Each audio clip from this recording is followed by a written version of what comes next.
अब एक सवाल आता है कि अगर किसी व्हीकल ओनर की डेथ हो गई, यानी एक्सीडेंट में डेथ हो गई, या किसी डिजीज के कारण डेथ हो गई, या किसी अन्य कारण से उसकी डेथ हो गई, तो उसका नाम जो व्हीकल है उसका क्या होगा।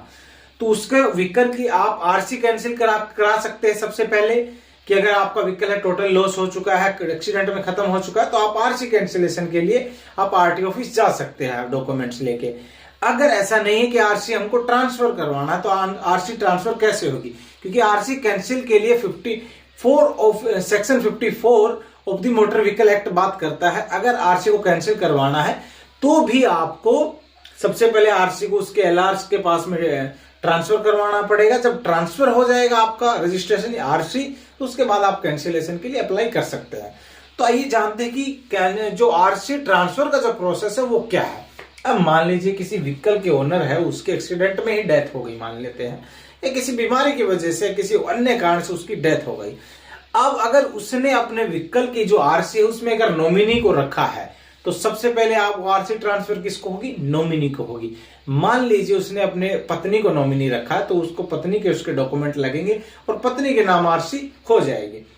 अगर उसने नॉमिनी नहीं रखा है अपनी प्रॉपर्टी में, अपने आरसी में नॉमिनी नहीं है, तो उसके जो एलआर है, एलआर को कौन होते हैं, उत्तराधिकारी। उत्तराधिकारी कौन होता है, मरने के बाद पत्नी होती है, पत्नी नहीं है तो उसके बच्चे होते हैं, लड़के भी लड़कियां भी, समान दोनों का हक है, उत्तराधिकार दोनों समान है।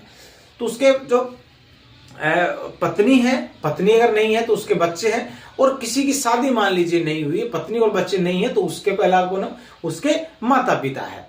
तो सबसे पहले आपको क्या करना है, अगर डेथ हो जाती है तो आपको क्या है, डेथ सर्टिफिकेट सबसे पहले लेना पड़ेगा। एक उसके साथ एक फॉर्म 31 नंबर एक फॉर्म होता है, 31 नंबर फॉर्म आपको खरीदना पड़ेगा। उसके साथ में उसको भर के उसके साथ में कुछ डॉक्यूमेंट अटैच होंगे और आरसी ट्रांसफर हो जाएगी।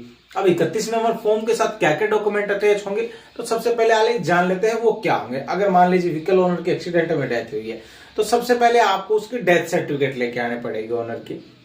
हालांकि इसमें ऐसा रूल है कि 54 में ऐसा रूल भी है कि आपको आरसी ट्रांसफर करवाने के लिए आपको ओनर की जो डेथ हुई उसको 1 महीने के अंदर आपको आरटीओ को सूचित करना होता है।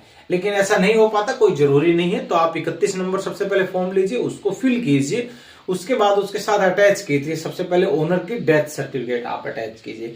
उसके बाद अगर ओनर का एक्सीडेंट में अगर मान लीजिए डेथ हुई तो उसका जो एफआईआर कॉपी है वो अटैच कीजिए। उसके बाद आप आज ही आपने व्हीकल को ट्रांसफर करवाना, तो सबसे पहले व्हीकल ट्रांसफर कर लिए, आपको सबसे पहले चाहिए ओरिजिनल आरसी व्हीकल की, व्हीकल का ओरिजिनल रजिस्ट्रेशन आप आरसी उसके साथ अटैच कीजिए। उसके बाद में व्हीकल का इंश्योरेंस होना चाहिए, इंश्योरेंस आप अटैच कीजिए। उसके बाद में पोल्यूशन सर्टिफिकेट जो होता है व्हीकल का, वो पोल्यूशन सर्टिफिकेट उसके साथ में अटैच कीजिए। उसके साथ में आप एफिडेविट दीजिए कि आप ओनर की डेथ हो चुकी है और आप ओनर के एलआर है और आप इसको ट्रांसफर करवाना चाहते हैं, जिसको आप एप्लीकेशन दिए, एप्लीकेशन आप टाइप करवा के या आप हाथ से लिख के उसके साथ अटैच करके दीजिए। और एक एफिडेविट दीजिए कि आप जो है आप ही उसके एलआर है। और एलआर की वेरीफाई कौन करेगा, तो वो पटवारी जो होता है, आपके हल्के का जो पटवारी है वो वेरीफाई करेगा कि इस इंसान के ये एलआर है।